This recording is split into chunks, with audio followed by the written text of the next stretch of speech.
Perón era Gardel. Dirán ustedes, ¿cómo que era Gardel, Perón? Sí, Perón Perón era un muchacho argentino, con esa calidez humana y esos recursos histriónicos tan naturales que, que tienen los argentinos, que tenemos los argentinos. Y claro, en la intimidad es donde se reflejaban mucho más esas virtudes. Y ahora,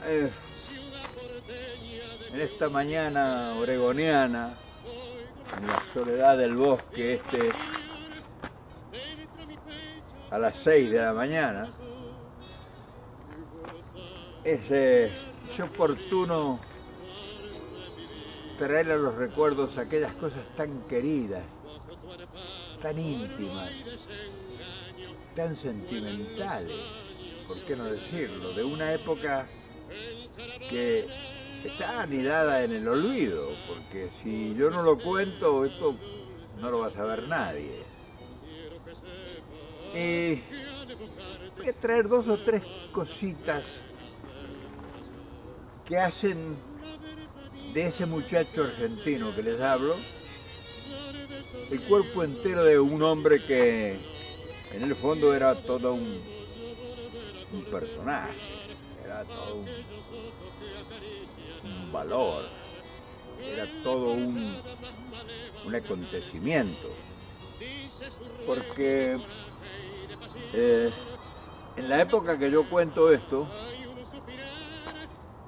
en esa soledad, en ese círculo pequeño que significaba vivir en un departamento que era una caja de cemento en el medio de una ciudad indiferente como era Caracas, donde sabíamos que había un palpitar lejano, a una lejanía, aglutinado, congruente, que estaba en la desesperación, porque la revolución libertadora, que fue ese golpe brutal contra la democracia, la tan cacareada democracia, hizo que esas enormes multitudes argentinas estuvieran entrando en la marginación. Y claro, nosotros allá aislados, en general aislado allá, en una caja de cemento, y un pueblo vibrando en la soledad de una lucha sorda, cruel, sangrienta.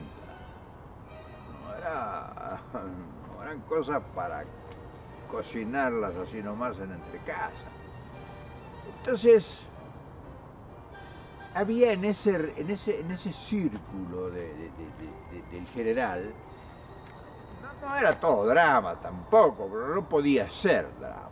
Entonces, le ponía a él ese encanto que es el recurso de la frustración. Y de eso les voy a contar 2 o 3 cositas hoy, en esta tempranera mañana de soledad aquí en el bosque.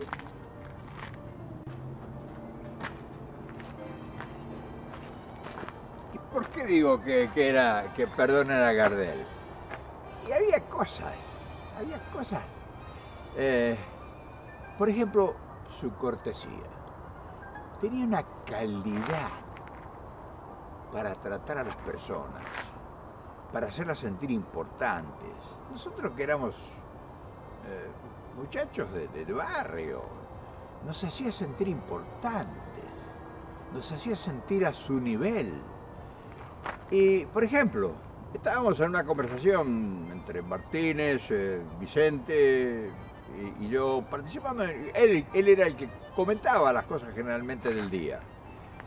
Y en eso, por el pasillo, al dormitorio, aparecía Isabelita. En la mañana era. Y paraba la conversación. Y hacía ese giro así, y decía así.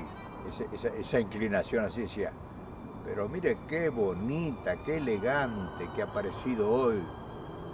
Mire qué bien se le ve, qué bien se le ve, qué bonito vestido. O sea, ese detalle que interrumpía la charla en el momento que fuere y se dedicaba a halagar con galanterías a la dama que entraba a la escena. Qué detalle, ¿no? Qué detalles tan íntimos, tan sutiles. O esa otra de decir, pero se le ve muy bien hoy, ¿eh? Usted se viene, está muy bien. O sea, esos recursos naturales. Después, otra cosa que tenía, que era muy común también del general, esa facilidad para el refranero. Tenía refranes criollos, todos refranes criollos. Citaba mucho a Martín Fierro. Y estaba hablando de un tema que fuere, de la política, por supuesto, siempre hablábamos de política, siempre hablaba él de política y nosotros le preguntábamos. Y a colación de lo que estaba diciendo, traía un refrán que cerraba, como el paisano del campo cerraba ese núcleo de emoción, emotivo. En fin, hay tantos recuerdos, porque son recuerdos sueltos que yo tomo de días, pero por ejemplo, un día que llego yo con mi maquinita Rolleiflex. Yo era, como dije antes, que no hice en Caracas, pero bueno, esto se iría contando, pero hasta fui modelo de publicidad, pero bueno, pero cuando era fotógrafo de niños y el fotógrafo oficial de Perón, pero bueno, y compré una máquina usada, Rolleiflex, y ya Martínez, yo le había contado a Martínez que iba a comprar esa máquina, y entonces ese día me vio con la maquinita entrar y dice, ya me contó Martínez, dice, de que se ha comprado una Rolleiflex, ¿no? Y digo, sí, general, mire, usted sabe, tengo la foto de los chicos que se mueven, siempre tengo que tener. Y me queda mirando así, dice, ¿qué lente tiene? Dice, ¿el Tessar 3.5 o el no me acuerdo el otro, 2.8, que es el lente más definido? No, le digo, tiene Tessar 3.5. Dice, yo tuve, fíjese, me dice, fíjese, cuando yo estuve en Italia, en el 38, yo me compré una Rolleiflex. Me iba a comprar una Leica, pero me compré una Rolleiflex por eso, dice, como son reflex, sabía de máquina. Dice, como son reflex y usted tiene toda la imagen de cómo va a ser la foto, aquí, dice, usted la está enfocando y usted la está viendo acá la foto, cómo va a ser. Sí, le dije, general, mira, yo ya había aprendido un poco porque el amigo ese que yo cuento, que era profesor de filosofía y letras de Mendoza, que estaba trabajando de fotógrafo en Radio Caracas Televisión, sabía de fotografía y me habían dado algunos cursos un poco para aprender fotografía, me enseñó a revelar y todas esas cosas. Y el general ya sabía eso. Dice, no, bueno, empezó a hablar del tema.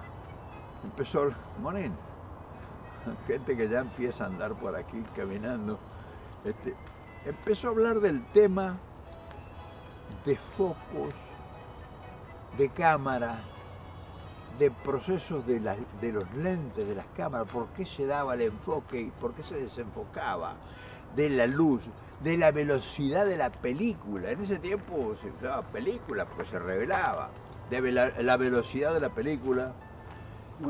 Monín. Gente que ya empieza a 6:30, son 6:30, ya empieza la gente a caminar por el bosque. Bueno, y todos esos detalles, bueno, charlamos, todos los muchachos Martínez y Vicente y Isabelita se habían sentado, Y allá venía de vez en cuando aparecía la española, la cocinera, que era Olimpia, decía, ya está el desayuno, en fin. Bueno, ese día, recuerdo ese día muy, muy especial, nos dio una clase magistral de fotografía.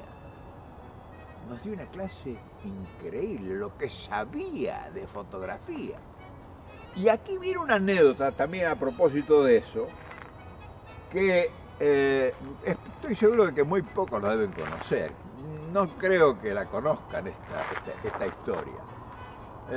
Después contó, después dice, fíjese que yo, y así como quien no quiera la cosa, empezaba con un relato que lo involucraba como participando de un acontecimiento.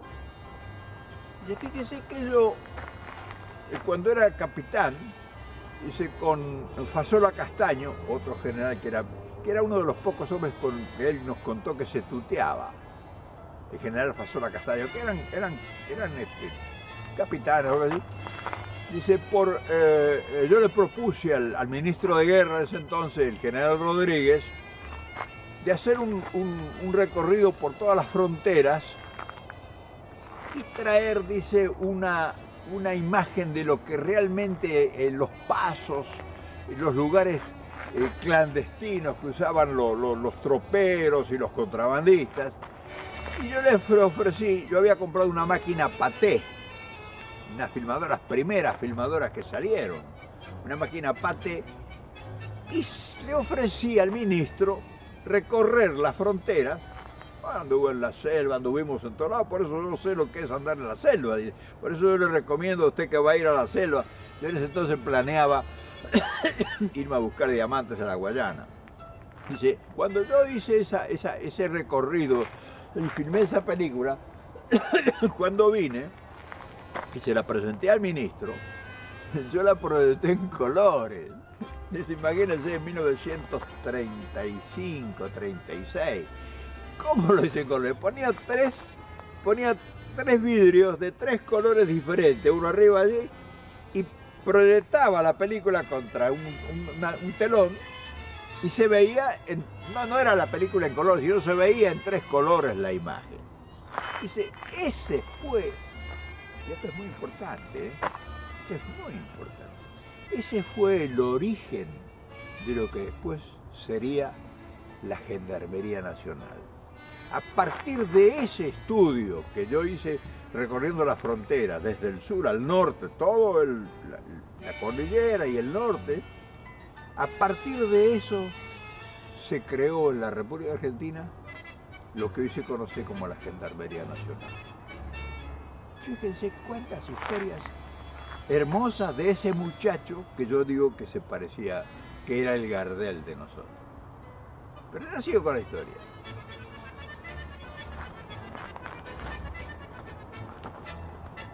En realidad, yo fui un afortunado. A mí el general me dio muchas muestras de afecto, de cariño, de emociones muy particulares. Y entre esas emociones y entre esos recuerdos que vienen como perdigones en la mente, quiero recordar uno muy importante, pero muy importante. Yo no lo pensaba contar hoy, esto pensaba contarlo después, porque no es de esa época este recuerdo, pero creo que vale la pena para cerrar este relato de hoy. Ya se lo cuento. Esto ocurrió ya cuando se iba a producir el regreso del general a la Argentina, el regreso definitivo, en 1972, en Madrid.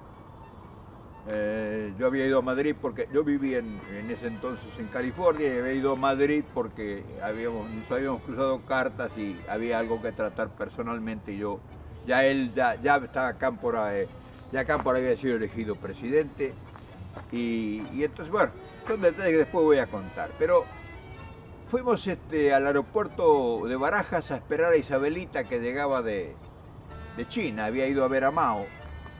Y ahí en el aeropuerto yo viajaba el lunes, ese era un sábado, yo viajaba el lunes, el domingo creo, viajaba de regreso yo acá a Estados Unidos, yo vivía en California, como dije. Y entonces ya no lo iba a ver el domingo en la tarde, el sábado a la tarde, entonces ahí llegó Isabelita, la recibimos y todo, ahí por ahí andan fotos que he publicado. Y ahí nos despedimos en el aeropuerto con la promesa de encontrarnos pronto en Buenos Aires. Bueno, esa es otra historia que ya voy a contar. Fue la última vez que yo lo vi al general en persona. Y nos despedimos en Barajas, en el aeropuerto de Barajas.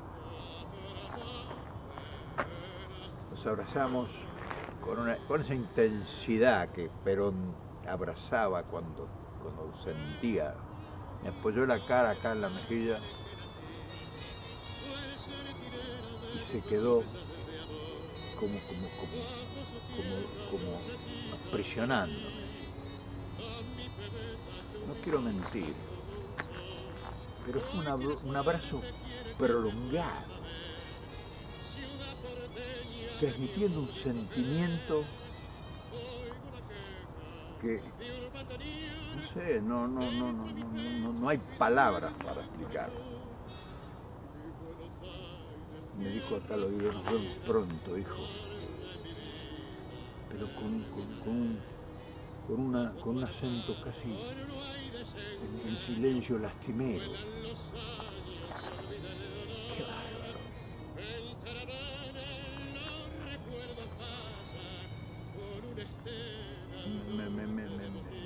Me puede, como dicen los mexicanos, me puede el recuerdo.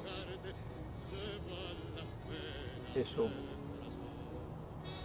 hace que yo les diga a ustedes que Perón era Gardel. No sé si me puedo hacer entender lo que quiero transmitir. Pero ya se los dije.